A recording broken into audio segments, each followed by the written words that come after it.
lining up for the formation lap now.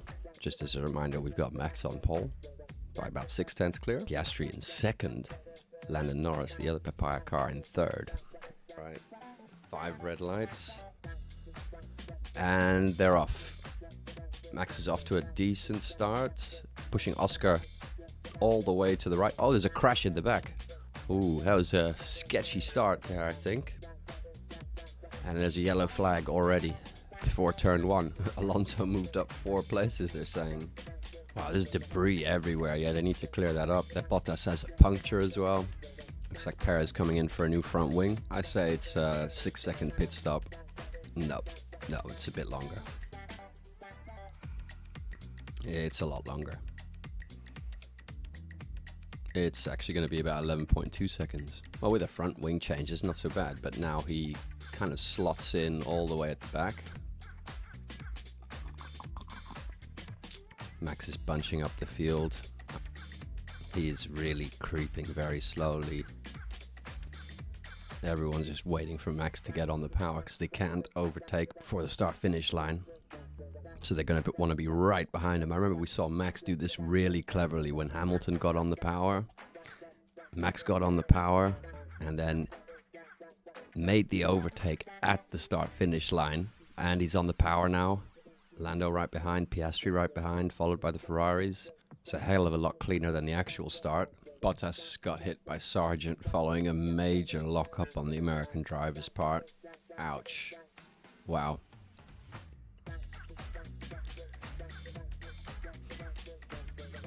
I think his days are numbered in F1, sadly to say, although James Vowles probably has a lot more patience than some of the fans out there.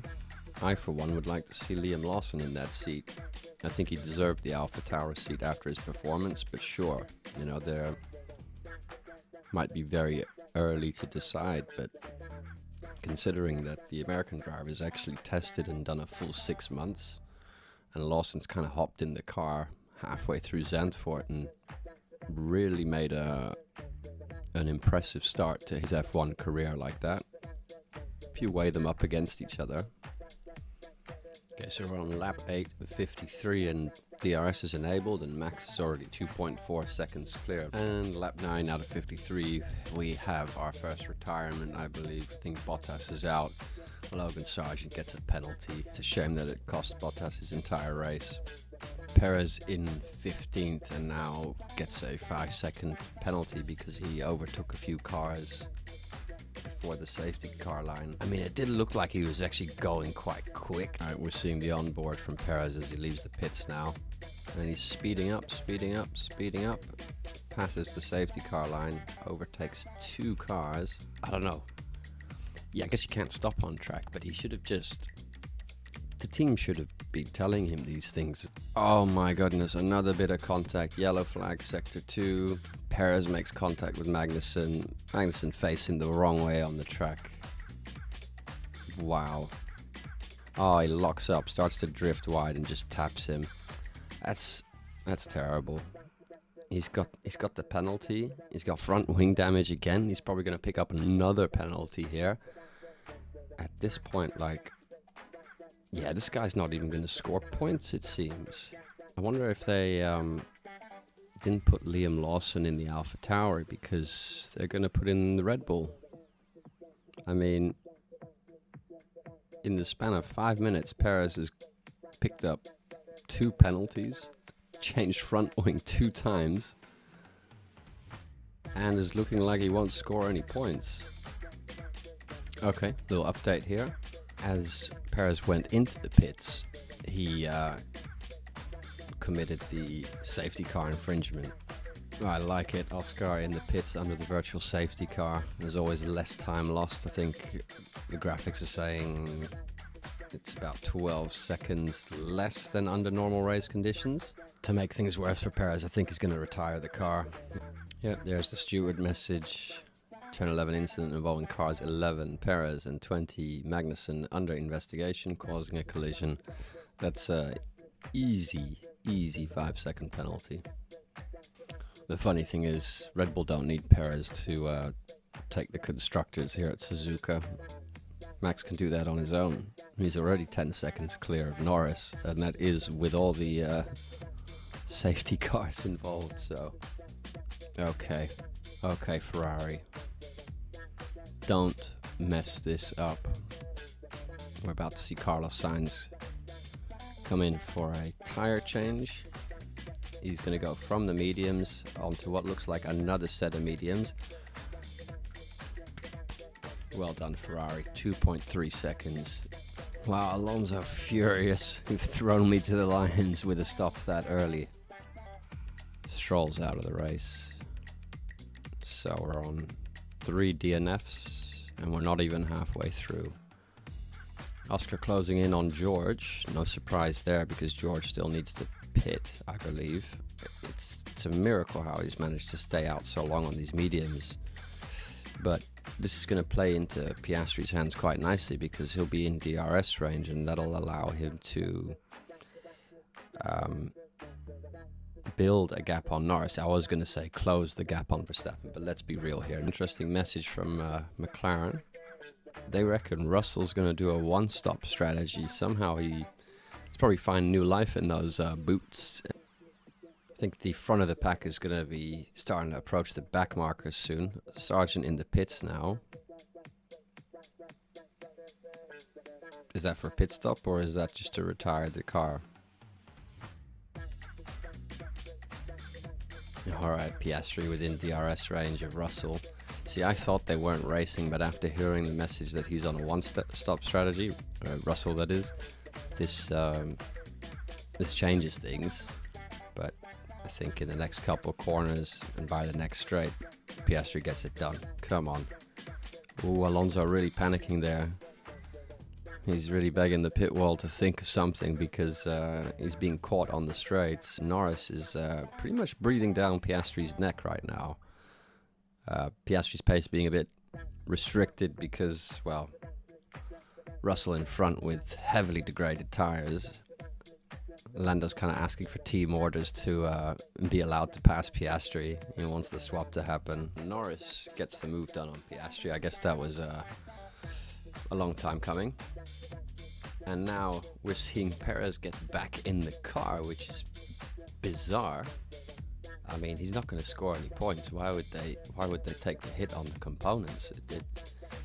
The only reason to do that would not to be classified as a DNF. So that's bizarre. I don't think I've ever seen that. And now Albon is out. So speaking of DNFs, got 5 DNFs, soon to be 4 when Perez rejoins, maybe to help Max in some strange way. Not that he needs it. Oh, I've got it now. It's probably going to help the AlphaTauris out, considering it's Yuki's home race, and Lawson is pretty close to being in the points. Nope, not anymore. Verstappen 14 seconds clear from the rest of the field. Another masterclass here. That new camera on the car is amazing. You can actually really see, how much the cars bank in a corner. The thing is on a gimbal, so you get a good sense for it. Really like this recent addition. Max is essentially a pit stop clear now.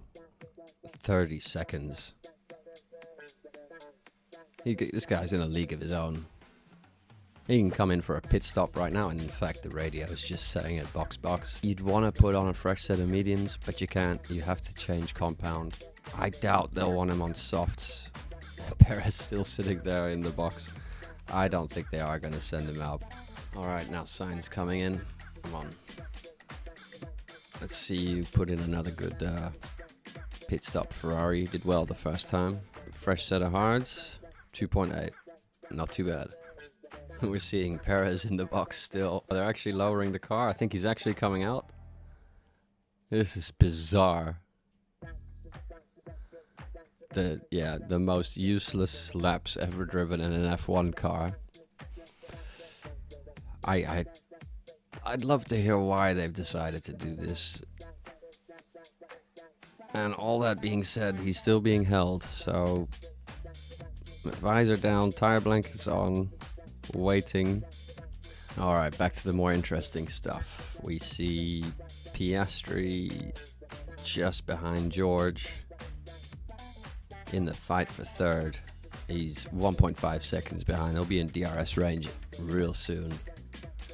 And there we have Perez coming out of the pit box, back on track with only 14 laps to go.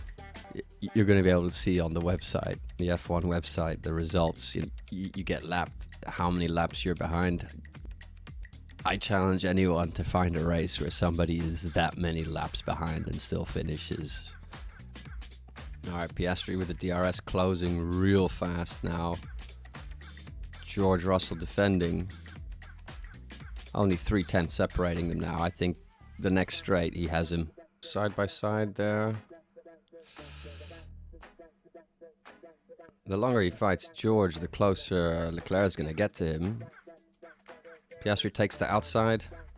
He goes for it. Yes, he's on the podium if he keeps it this way. Perez, what? For real? Oh, now I get it. They made him serve the penalty and then they retired the car immediately after. But still, it's definitely one of the more bizarre things I've seen in this motorsport.